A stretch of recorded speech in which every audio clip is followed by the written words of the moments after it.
Le salut du monde, cette petite phrase-là, là.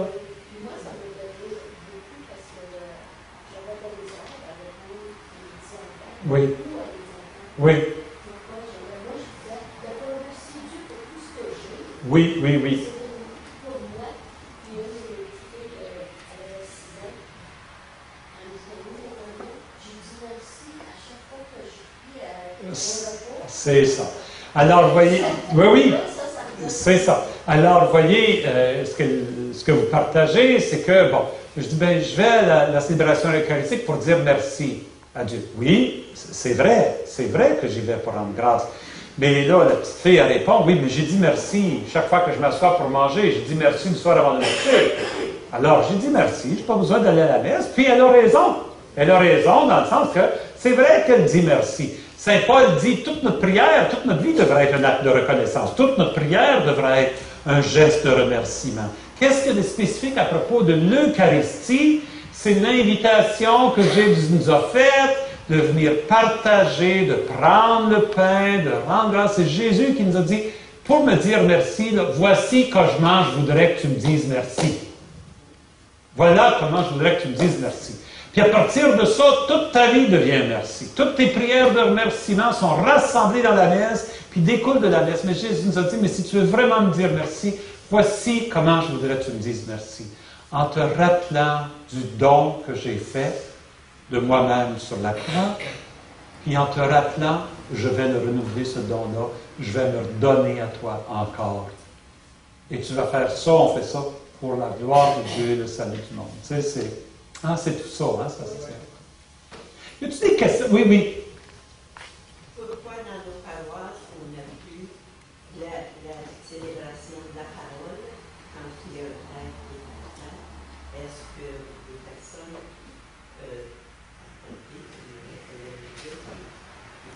Oui. Vous êtes en train de parler de la semaine, là, hein? Parce que jusqu'à date, dans notre diocèse, on n'a pas eu de dimanche. Pourquoi est-ce que les jours de semaine, on ne pourrait pas, quand il n'y a pas de prêtre de présent, est-ce qu'on ne pourrait pas au moins avoir la liturgie de la parole? Bon. Mais je vais vous poser une question. Si on disait, il y aura une liturgie de la parole, mais il n'y aura pas de communion.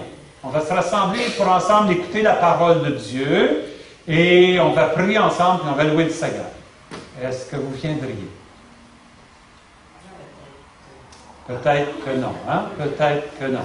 Puis vous n'êtes pas la seule, hein? Ça ne me surprend pas ce que vous me dites. Beaucoup de gens disent, ben non, je viendrai s'il y a la communion. Puis je vais vous dire que, d'une façon, je comprends ça, c'est parce que c'est tellement fort, ce sens-là de recevoir la communion, mais le danger, c'est qu'on vienne à croire que tant qu'on communie, c'est correct. C'est pour ça que j'ai dit qu'il y a une différence entre communier et faire l'Eucharistie. Jésus nous invite à faire l'Eucharistie. Puis le danger de communier souvent en dehors de l'Eucharistie, c'est qu'on vient oublier que l'important, c'est de faire l'Eucharistie. Ça fait-tu du sens ce que je dis? C'est pour ça qu'on hésite à multiplier les occasions où on se rassemble en dehors de l'Eucharistie pour recevoir la communion. C'est dangereux de séparer l'acte de communier de l'acte eucharistique.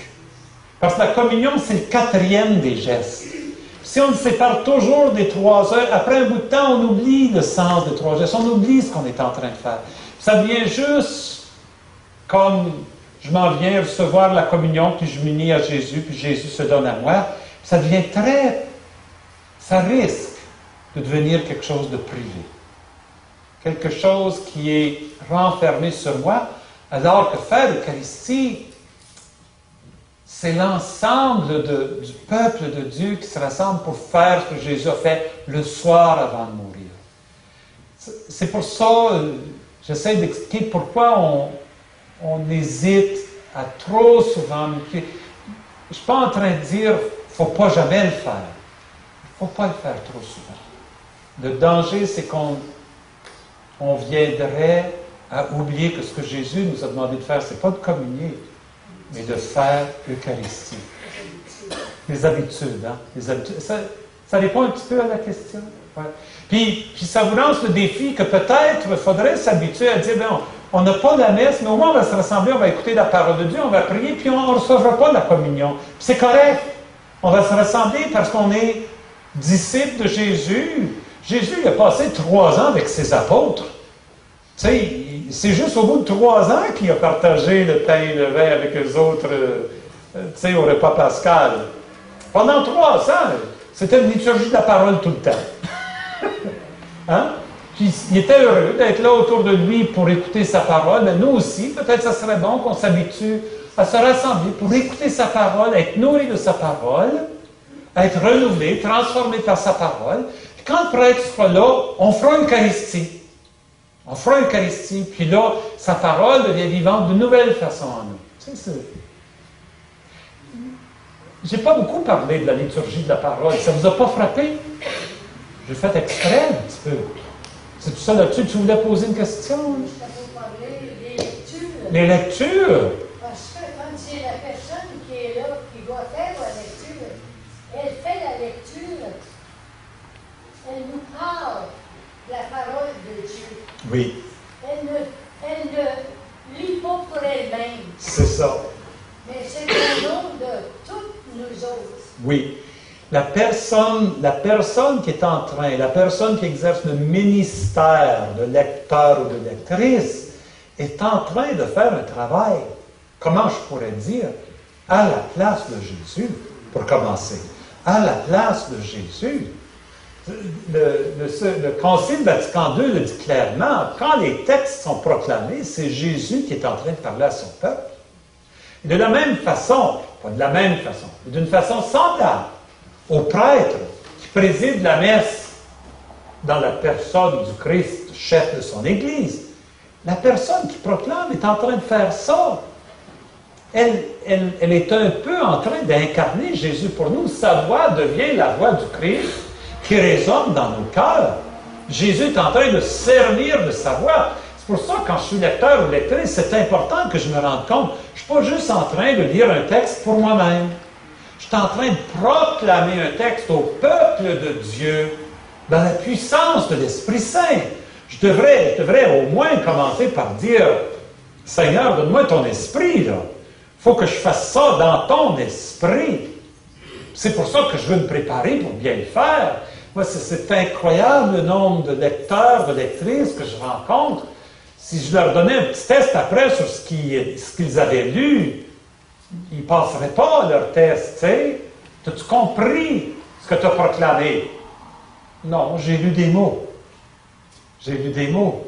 C'est pour ça que c'est important de se préparer quand on est lecteur, de faire un petit peu de recherche, comprendre c'est quoi le sens de ce texte-là, et puis c'est quelle phrase qui est importante dans tout ce texte-là, qu'est-ce que je veux que les gens retiennent de ma proclamation.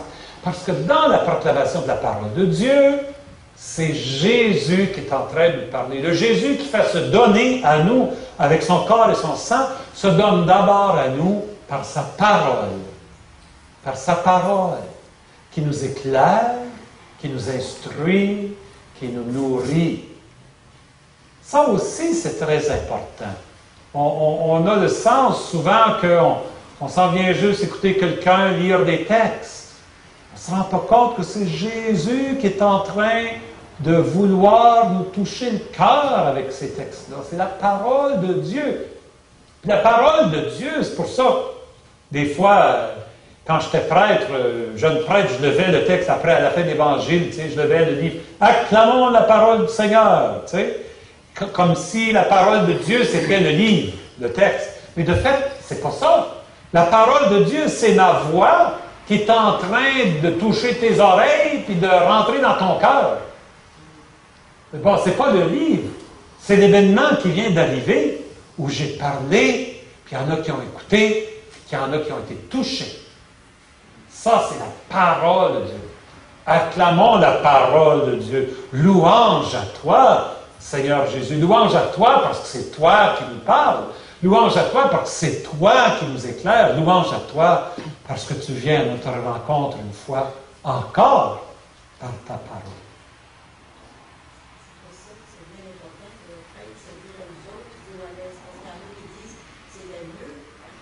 Ah oui, il y en a quelques-uns qui disent « C'était pas mieux quand le prêtre, il était dans le fond, là, tourné au dos à nous. » Puis, bon, le pape, notre pape permet la célébration de ce vieux rituel-là. Il appelle ça le rite extraordinaire. Ce que ça veut dire extraordinaire, ça ne veut pas dire great. Là. Ça veut dire exactement ce que ça dit. Extra, ça veut dire hors de l'ordinaire. C'est pas la façon normale de célébrer la messe, le pape. Ça ne devrait pas être la façon normale. C'est à côté de la façon normale, extraordinaire. Il le permet pour des gens qui sont très attachés à ça. Mais le pape lui-même ne célèbre pas de cette façon-là. C'était un des problèmes dans la liturgie autrefois, que le prêtre lisait la parole de Dieu d'abord en latin, de sorte qu'on ne la comprenait pas, puis deuxièmement, il la lisait pour lui-même à l'autel. Alors que la parole de Dieu, ça devrait être un texte qui résonne pour tout le peuple, hein, c'est ça. Et deuxièmement, moi je trouve que quand on célèbre de cette façon-là et que le prêtre est en train de faire la grande prière eucharistique, c'est beaucoup plus facile pour nous de nous joindre à lui pour que d'un seul cœur notre prière monte au Seigneur, tu sais, pour qu'ensemble nous fassions monter notre prière au Seigneur, alors que si le prêtre a son dos au peuple et que personne ne sait exactement ce qu'il est en train de dire puis où il est rendu, c'est difficile de nous associer à son geste. Tu sais. Alors, dans ce sens-là, je pense que, moi, je crois que la réforme de la liturgie qui est arrivée au début de 60, c'est un grand cadeau. Puis d'ailleurs, j'ai été au synode sur l'Eucharistie, puis les évêques qui étaient présents à ce synode-là en 2005, nous étions 250 évêques de partout dans le monde, ça a été presque unanime que les évêques ont dit la réforme de la liturgie de la messe a été un grand cadeau pour l'Église et continue à produire beaucoup de fruits. Ça, je suis bien d'accord avec vous. Est-ce que c'est vrai que Monseigneur à l'autel? Pardon? Est-ce que c'est vrai que les anges descendent à l'autel? Avec? Est-ce que les anges descendent à l'autel avec? Bon, là, vous me demandez, la vie des anges, ça me dépasse. Ce que les anges font... Les anges, moi, j'ai de la difficulté à dire les anges descendent parce que les anges n'ont pas de corps. D'abord, comment est-ce qu'un ange se déplace? Le lieu où on se tient, ça dépend de son corps. Il faut avoir un corps pour se tenir en quelque part. Si tu n'as pas de corps, tu n'as pas de lieu, tu ne peux pas te déplacer. D'abord, dire qu'un ange se déplace, dans la Bible, oui, parce que pour un moment donné, ils prennent un corps, les anges. Dans une apparition, au moins, ils se présentent sous la forme d'un corps. Mais les anges n'ont pas de corps. Ce sont des créatures incorporelles. D'abord, les anges n'ont pas de couleur, ils n'ont pas de sexe, ils n'ont pas d'âge, ils n'ont pas d'ailes, ils n'ont pas de grosseur, ils ne sont pas gros, ils ne sont pas maigres. Les anges, c'est des créatures qui nous dépassent complètement. D'abord, de dire ce que les anges font et ce que les anges ne font pas, moi je me dis, les anges louent le Seigneur dans l'éternité, les anges s'associent à notre prière, puis font partie de la communion des saints dans lesquels nous sommes engagés. Les anges nous entourent. Puis, nos anges gardiens, nos anges... Moi, je ne m'inquiète pas trop des anges. Tu sais,